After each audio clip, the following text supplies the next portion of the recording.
Inside every battery or dry cell, it is the chemical reaction that provides energy to produce a charge separation.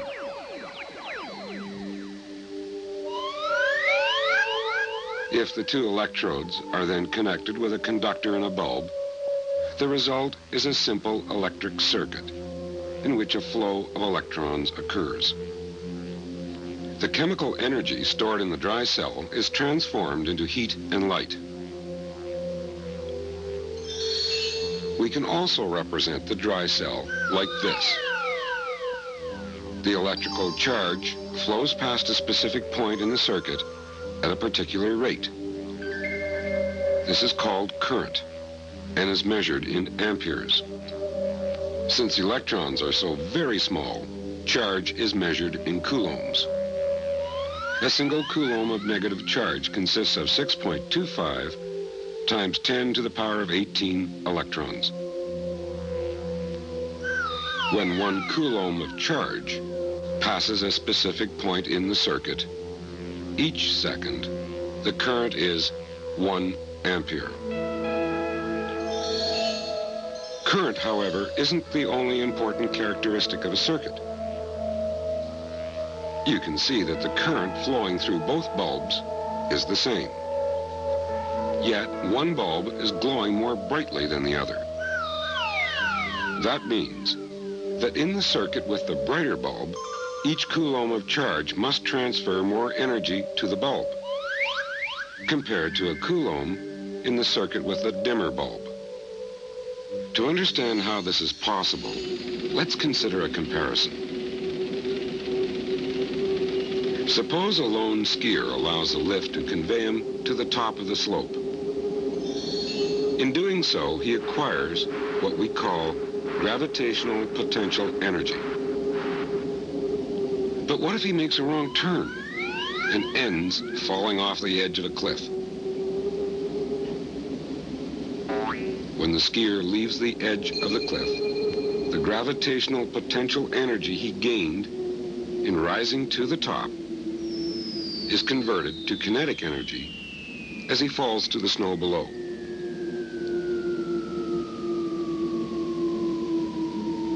The skier himself doesn't change as this energy transformation occurs. In actual fact, the gravitational potential energy we have assigned to him is made possible by his position relative to the Earth beneath.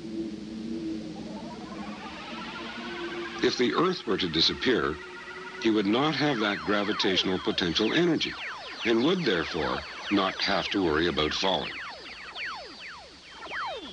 But the Earth doesn't disappear.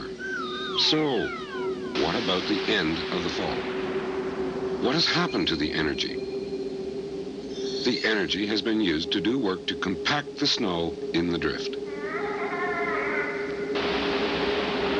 Now, suppose that instead of a single skier, there are a number of skiers. As it was before, as each individual skier moves up the slope, he gains gravitational potential energy. This time, however, each skier comes down more sensibly. The gravitational potential energy is only partly transferred to kinetic energy. Most of the potential energy is depleted to do the work of throwing aside the snow. As we watch this cycle, we can see that energy is being transferred from the ski lift motor to the skiers, who in turn transfer it to the snow. Now we can view an electrical circuit in the same way. Instead of a ski lift, we have a source of electrical current, such as a dry cell. Instead of a slope, let's use a length of heating element from a device like a toaster, connected to the dry cell by wires. Instead of skiers, we have coulombs of charge that are going around the circuit. Just as a ski lift gives each skier gravitational potential energy, the chemical energy in the cell gives each coulomb of charge some electrical potential energy. The gravitational potential energy of the skiers was used up moving snow down the slope. As the charge flows through the heating element, the electrical potential energy is converted to heat. At the top and bottom of the slope, a skier may often glide without losing potential energy. Similarly, the connecting wires are chosen to allow coulombs of charge to pass through, with little loss of electrical potential energy. Now, consider 1 coulomb of charge. The amount of electrical potential energy this coulomb loses as it flows through the element from A to B is significant.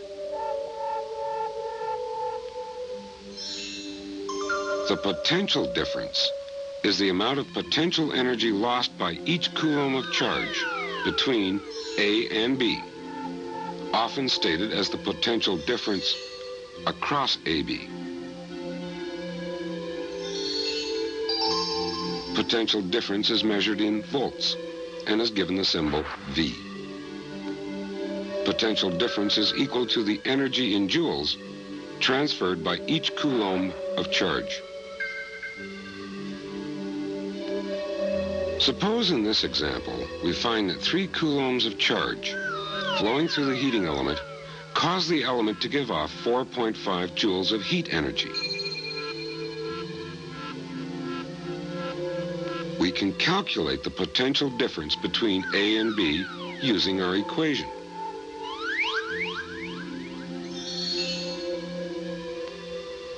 So, in this circuit, each coulomb of charge loses 1.5 joules of energy as it flows from A to B. Since potential difference is measured in volts, we can say that the potential difference across AB is 1.5 volts.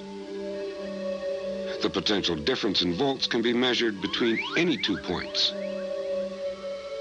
such as these, or these. If the wires DA and CB are good conductors, there is no potential difference between D and A or C and B.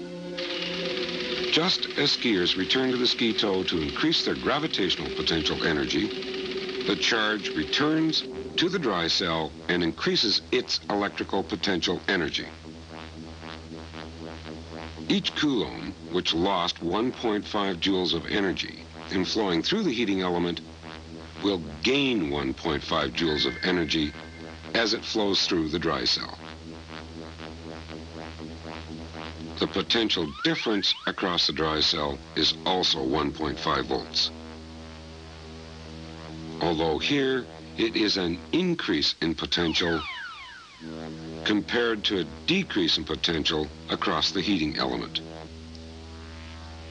Recall those 2 circuits we saw earlier? The rate of charge flow through the 2 circuits was the same, but the potential difference across the bright bulb was higher. Why does the one bulb require a higher potential difference to produce the same current flow? It must have something to do with the nature of the bulb itself, and we'll investigate this property in the next program.